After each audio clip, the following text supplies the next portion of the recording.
living through the love winds. I'm living through the love winds.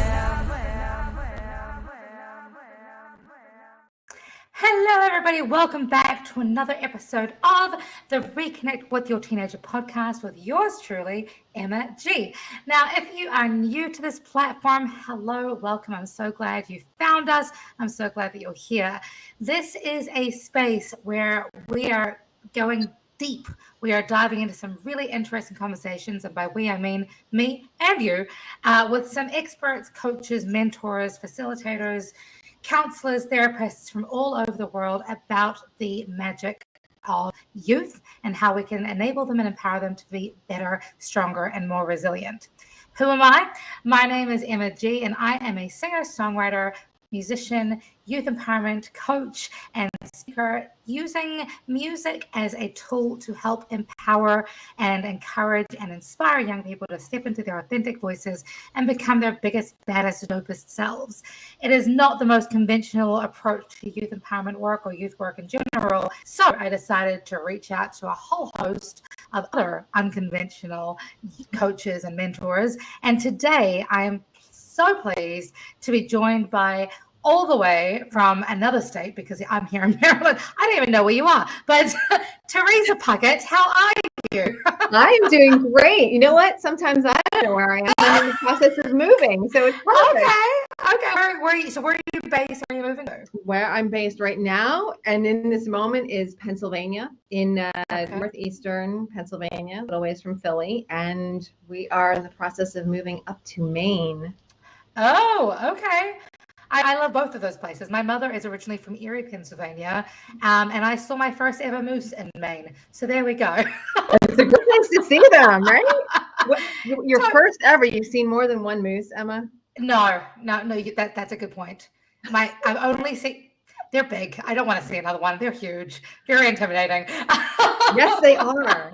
Yes, they are. Well, that's super exciting. So let's dive right in. And you have been in like the coaching and mentoring space for a minute.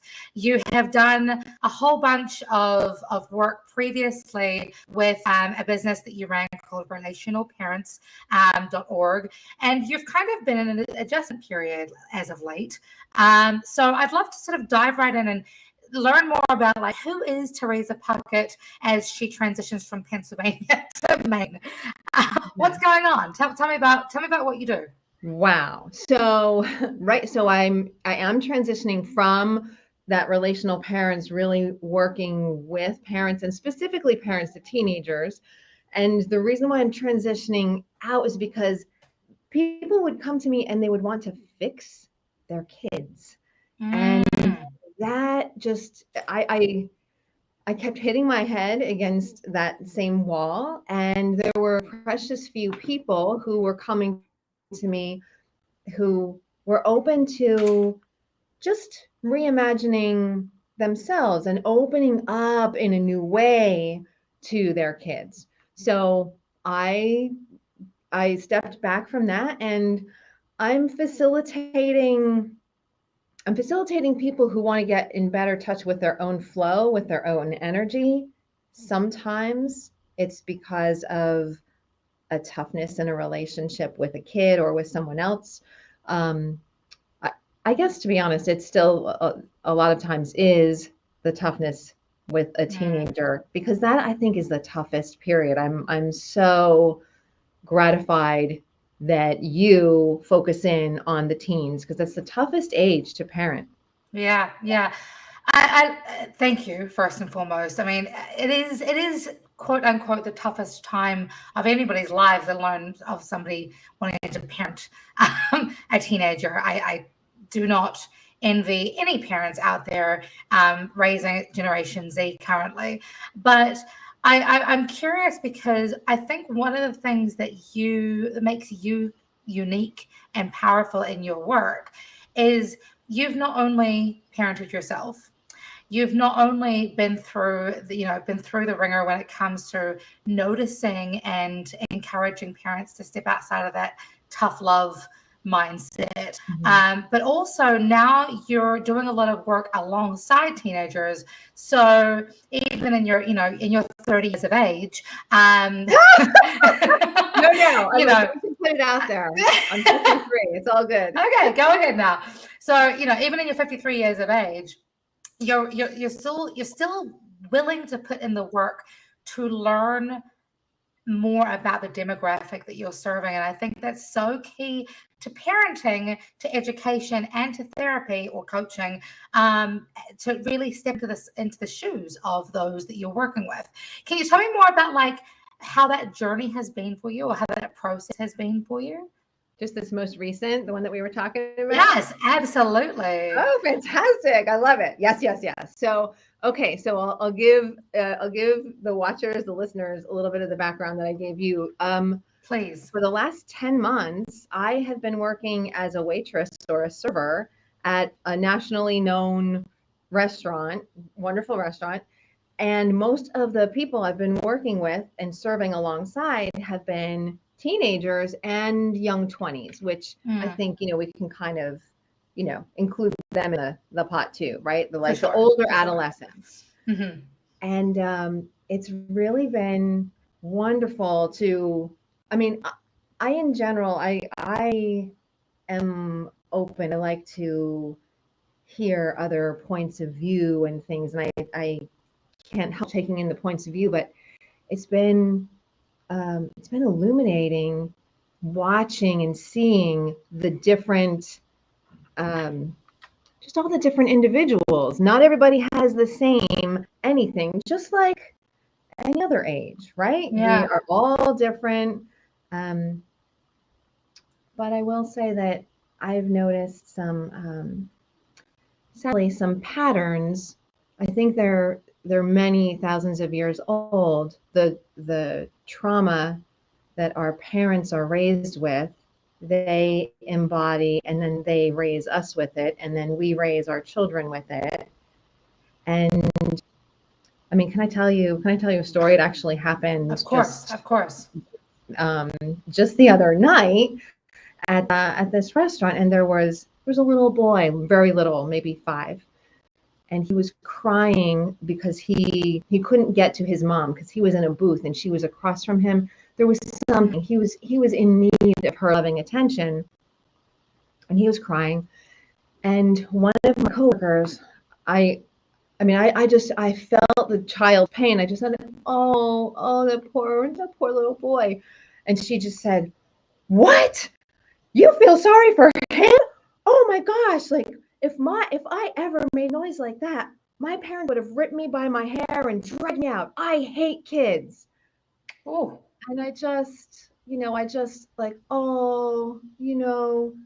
she's a teen or a young 20, and that's okay. Like but just like the trauma goes on. And I just think if we as the parents can open to something else besides the trauma that we were raised with, if we can parent ourselves and soften that, we'll be able to reconnect so much more with our kids. Yeah, that's powerful.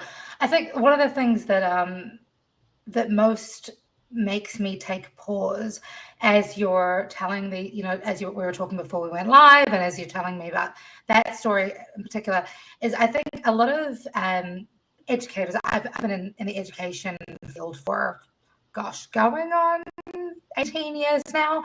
Yeah, I know, right? I started when I was 2.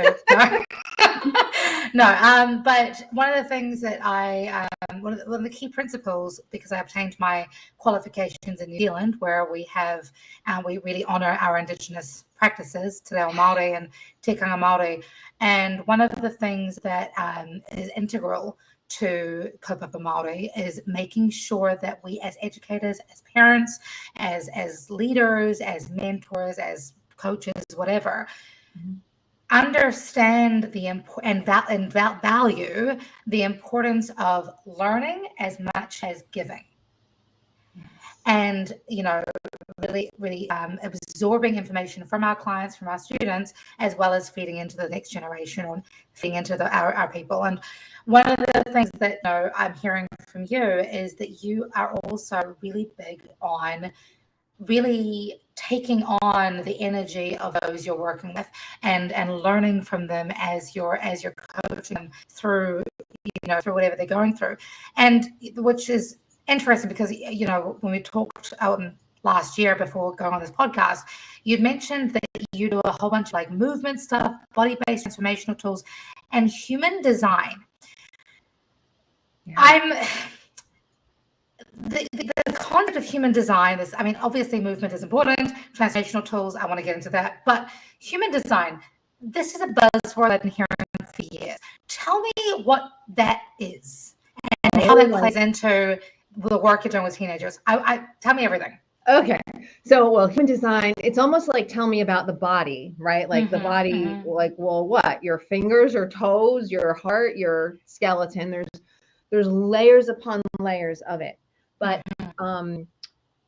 like the 60-second, the thumbnail is that human design is like a synthesis of 5 or 6 Qing from China, the chakras, the tree of life, astrology, so many different things. But basically with your birth information, your date, your time, your place, you can go to any one of dozens of sites now and put it in and get your chart, your human design chart. It's like your energetic anatomy.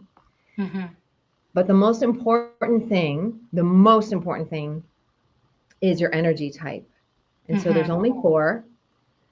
So your energy type has a certain aura. So for example, 7 out of 10 people, and I'm one of them, is a generator. And so generators are not here to initiate things. They're here to respond to things, to be in response. Things come to generators that are supposed to come. So life brings generators the things that they need to respond to. So a lot has to do with your energy type and the aura that goes along with your energy type. So someone, for example, who is a projector, and that's like 20%, just under 20% of the population, it might be a projector. You can feel their energy. They might be very triggering, and they're not supposed to do anything until they're invited, because if you're invited as a projector, you have this ability to go deep and be very insightful and then pull out, and you give what exactly is needed. But so that's not me. The aura for a generator is more open and enveloping and bringing to it what it needs. But most of us are trained to be manifestors. You can do anything you put your mind to, any single thing.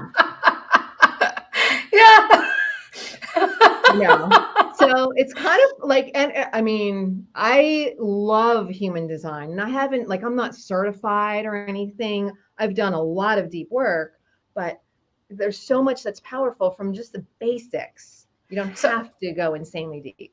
So you said we've got generators, we have manifestors, we have, what was the third one? Projectors. And what was the fourth one? The fourth one is only 1% of the population, give or take. Okay. And it's called reflectors. And those are the ones that are here to just show us how we are. They just kind of mirror what's going on back to us. Like, is this good? This is what's happening. Is this good? Maybe this is great. I mean, yeah, reflectors are really important, but we don't need too many of them. Of course, that can be confrontational was what I was trying to say. Exactly. Confronting, yeah. So interesting. So how did you get involved with working in this field? And how does movement and transformational, what are the transformational tools that you use? How does all of this play into the work you're doing with parents and with teenagers and with the teenagers you're working with? And I'm fascinated because the school of life is real, but there's so much that we, I think, tend to sort of take for granted when it comes to how we're relating to one another. But you seem to be really going for the jugular every single time. I don't know if that's good or bad, Emma. Listen, I'm here for it. Okay, good. Okay, good. Great. So, I mean, so movement for me, you hear embodiment all the time, right? Course. Embodiment this, embodiment that. We are conditioned by society, the time that we live in, to be in our head, to just be in our head and learn and do and make the decisions and plan everything all out. And when we do that, when we try to plan it all out, like, I mean, nothing can get planned. Like, what was that that movie where it was like, you can have the best plan in the world, but like 5 seconds into the game, like the plan changes, right? Yeah. So the ability to not have to be in your head, human design is all energetic, but Of people course. can kind of study the hell out of it and get in their heads about it. So for me, what is so helpful is I love yin yoga. I love qigong. So adding the qigong movements to, okay, well, so you are a projector. So let's practice. What is your aura like? Kind of doing it and feeling it and getting into your body about it instead of getting into your head. And did I do this right? And does this make sense with my human design? Like, no, let's feel it. Let's really get out of our heads and just be in our bodies. And that used to, when people would say that to me 5 years ago, Emma, I would be like, what are you talking about? I would like want to punch them because I was so in my head. And so it's been a process for me after decades and decades. So it's easier. I can understand people being all in their heads. Yeah. That's what we're trained for. Yeah, I've been noticing, and I don't know if this is just my algorithm working against me or for me, I'm not sure, but I've noticed a lot of people in my environment talking a lot about, honoring our mindset, our heart set, and our soul set. So what I'm hearing from you is that we've got like that cognitive understanding, that emotional understanding, and then that spiritual understanding. How does one balance those energies, especially when it comes to being a teenager and or when it comes to, working with our teenagers? Yeah. I mean, as far as being a teenager, I think there's so much physically with there's so much brain-based and hormone and things going on, especially the different stages of teenager. It's not like it's all the same. I think it's way beyond my capacity to say, like, how can you balance all of it being a teenager other than having some mentors, adults, other people who are just willing to listen to you and willing to really be there for you. I think that's the best way. Having places to go, whether it's your older brother, whether it's somebody that you work with, whether it's your mom, a counselor, a teacher, friends, but people who will listen and not try to advise you to death. Yeah. Being heard is such a pivotal, no matter how old you are, right? Amen. Yeah. So let's take a step back. Yeah. You're a teenager. I'm a teenager, and I'm coming to you and saying, Miss Puckett, I need help. I've just been through, 3 years of online schooling, and my boyfriend dumped me, and if my parents are getting divorced. What are some like really key things that you can sort of encourage a young person to do when it comes to maybe not balancing the mental, emotional, and spiritual, but allowing themselves the space and permission to trust themselves, let alone trust somebody else. Yeah, amen. Amen. Trusting yourself is so huge. So I would, I've already listened, right? And you've told me all this. And then I would start asking questions like, well, so Emma, what do you really like to spend time doing?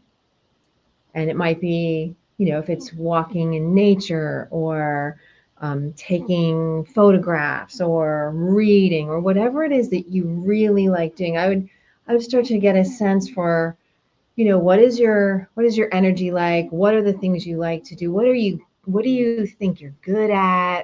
Yeah. And starting to explore ways that you can spend a little bit more time doing those things so that you can enjoy yourself more, build the trust factor with yourself. Like, yeah, that is a great picture I took. Or, wow, I found that mushroom that nobody else could find in the woods when I was foraging, or whatever it is. Yeah, no, I love that. That reminds me of like one of my favorite pieces of advice. When you're feeling in a crappy mode, or even just like being an adult, being an adult, and especially in DC where I live, can be stressful. And Yeah. one of the key components that I was reminded of recently was remembering that thing that you used to love doing as a child and doing more of that. Yeah. Doing more of that. For me, that's obviously songwriting and singing and being goofy. I'm not going to lie, Oh, that's awesome. That's but great. but so but I think a lot of people when they really stop to recognize, well, my inner child does this or wants this, there's a lot of judgment that often comes about as a result of that. Yeah. Like, I mean, thankfully anime is trending these days, but there's a lot of things that one of my girlfriends, she likes to every now and then have a stuffed toy tea party, which, she's 30 something years old, and people are like, huh, that's a bit odd, but I think that's important for us to do. So how do we free ourselves from that internal judgment, let alone the external judgment that a lot of us face? Yeah. Yeah. So I think, that question, like, what did you used to really like to do as a child and do more of it? That works really well for lots of people. There are some people that won't even work for because they might have been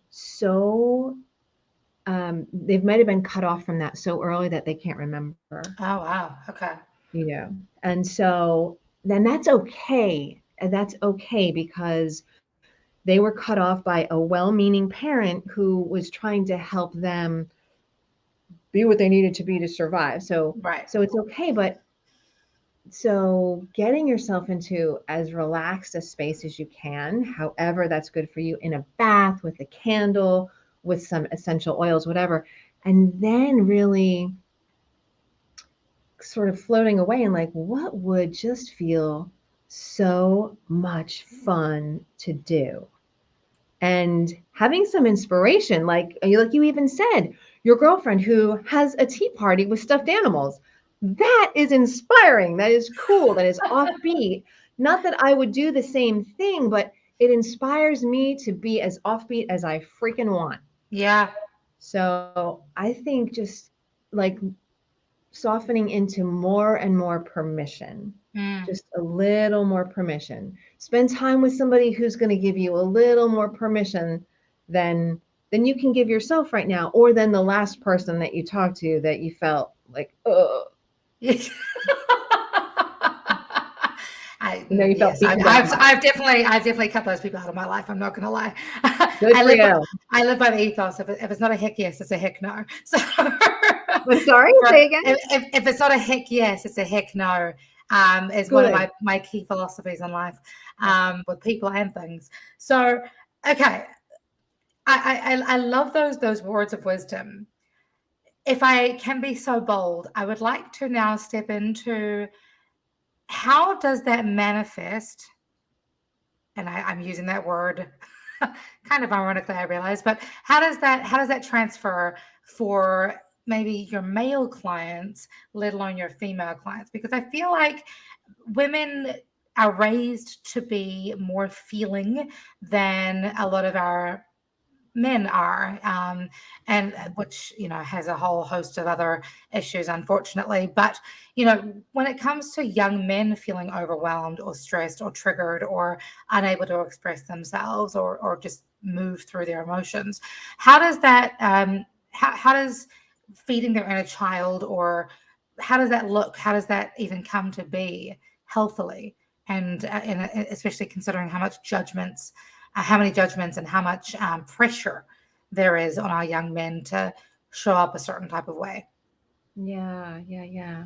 So I think that what I have observed, I don't have the experience of being a man, but obviously we know that the trends that you said, that you just mentioned, are true. We see them all the time. And I think when I'm talking to young men, and the young men that are a bit more in touch with themselves, I have found they have somehow found environments, whether they are nature, whether they are, in some cases, parents that are more open, but they have found ways to be in environments that are not the constrictive, you have to be buttoned up, pull up your tie, like, what are you doing crying?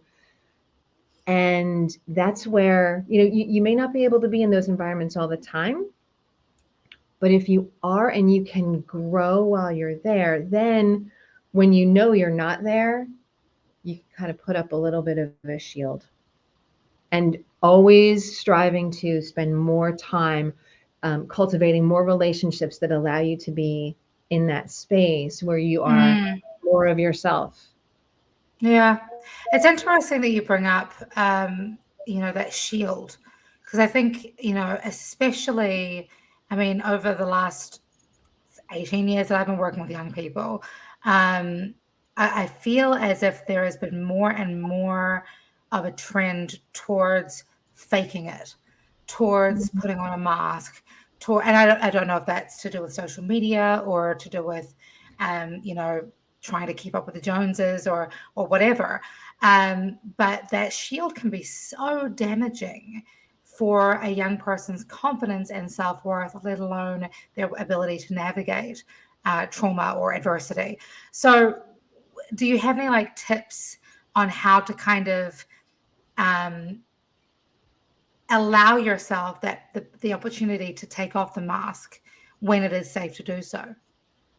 Yeah, so I like to think of it as not yes or no, but there may be maybe layers, right? Sort of like protective layers. And when all the layers are up, maybe like that's full on mask and like I'm totally protected. And it can be damaging to be in that protection all the time, but when you need to be, then you need to be. But if you can think about removing layers, or maybe not taking the whole thing off, but it's more of a porous kind of a mask. Like, let me just try this out. I wonder what would happen if I said this kind of thing to mom. I wonder, what if I share this with my father or this with my friend?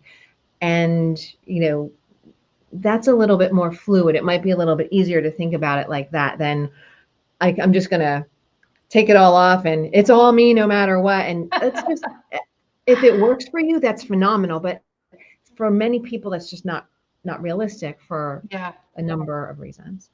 Yeah, no, I love that. As soon as you said layers, all I could think of was we're all ogres like Shrek. Okay. Are you familiar with that? Okay, that makes sense. But no, I mean, but I think that's a really great point, is that allowing ourselves levels of vulnerability, as long as we stay centered and able to recognize who we are underneath those layers, right?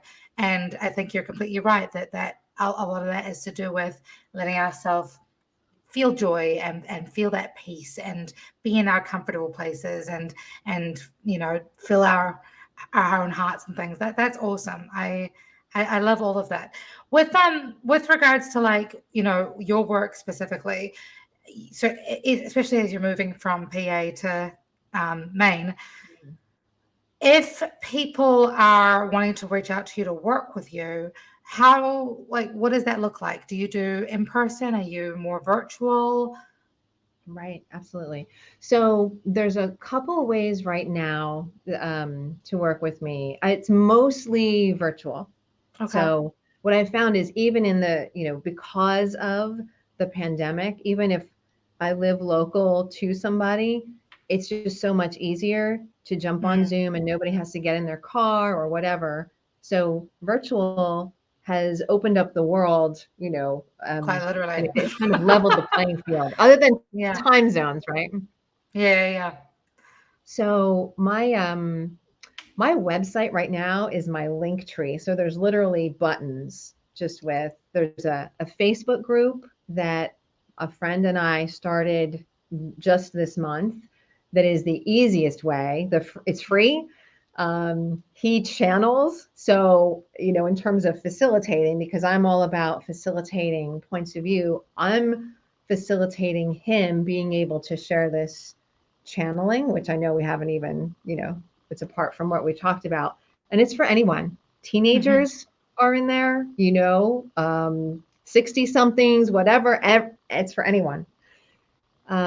Also, I do one-off human design, which Hmm. I'm sort of expanding into like a human design like experience. So it's not just you talk to me for 50 minutes and that's it. So you have a Right. little bit on the front end and the back end. And then I do more elongated one-on-one work where it's really about facilitating and holding you and moving with you. And we bring human design in just to really to soften anything that needs to be softened so that you have more internal capacity, more internal space to receive the things that are in your world, as opposed to, oh, I can't do that. I can't, this one, that one. Yeah. I love that. I love that. And I think that's so important, like you said, for both parents, non-parents, and teenagers alike. It's being able to be bold enough, be vulnerable enough, be strong enough to step into those soft spaces and then allow those soft spaces to receive on such a deep level. That's power 101, I think. And It I really know is. that. Sorry, yeah. It's not the way we're taught that power is, right? Yeah, yeah. Well, I Right. see it all the time with my songwriting clients. The very first thing I tell the teenagers that I work with is that the walls in which we're working together are safe space. That's where you can just let yourself be and speak and create. And then through that safe space, they're for the first time able to like tap into parts of themselves that they didn't know existed. And I imagine it's very similar with you, learning about what the channels are, learning about whether they're a projectionist or, I think that's such powerful, beautiful work. That's beautiful. So for anybody who is wanting to reach out to you, obviously theresapuckett.com. And you are also Theresa Puckett on Facebook I as well as on am. Instagram. Yes, On Teresa.Puckett on Instagram. Yeah, you're all about that gram life. Okay.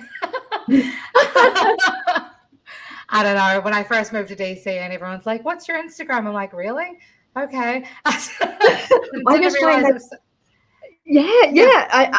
The thing for me, I need to get a little bit more on and better on Instagram. But to me, Instagram right now is the thing that transcends the generational barriers. There's yeah, teenagers on there, and as well as everyone, yeah, as yeah, opposed to Facebook, absolutely. not so much. A little bit funny, Daddy. I feel you. Awesome, awesome. Well, thank you so much for your time, Theresa. I honor you. I honor your work. I'm very excited and grateful for your, for just how you're helping people step into their power. I think that's it's really beautiful with your specific approach. It's not the typical, I think, that when we think of youth work, to think about, the heart set, mindset, and soul set. It's just fantastic. So thank you for your time. Thank you to everybody, of course, for tuning in and watching today's episode. Thank you to the iRanch Network for helping facilitate and put this entire show together. And of course, thank you to my Patreon community over Emma G Nation, who are all making this thing possible, because without you guys, I wouldn't be here. So until next time, friends, be kind, be safe, spread love like it's going out of fashion. And remember, TheresaPuckett.com. See you guys later. Thank you so much, Emma.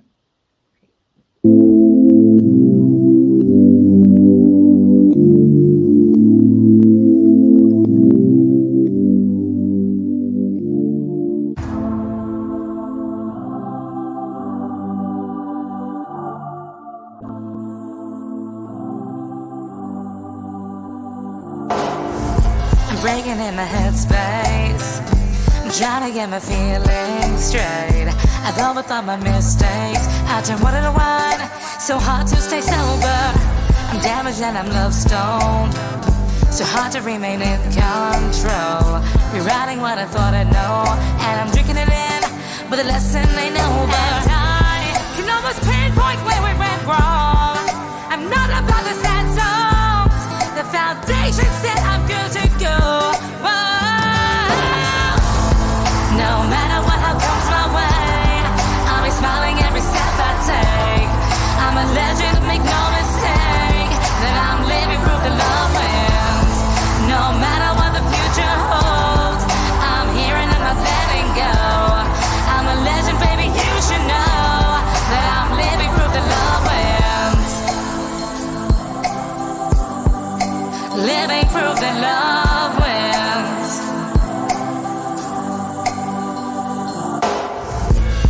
Who I used to be, but I'm not going down quietly. I know I create my destiny. When it's right as life, the evergreen knows it. I left behind the what if, I broke up with the negative. I'm flirting with abundance, and I'm drinking it in. My purpose is magic. And I can almost pinpoint where my love began. I'm so glad that I know who I am, 'cause I'm the woman, I'm not the man. Whoa. No matter what comes my way, I'll be laughing every step I take. I'm a legend, make no mistake, I'm living proof that love wins. No matter what the future holds, I'll be here and I'm not letting go. I'm a legend, baby, you should know, I'm living proof that love wins. I'm living proof that love wins.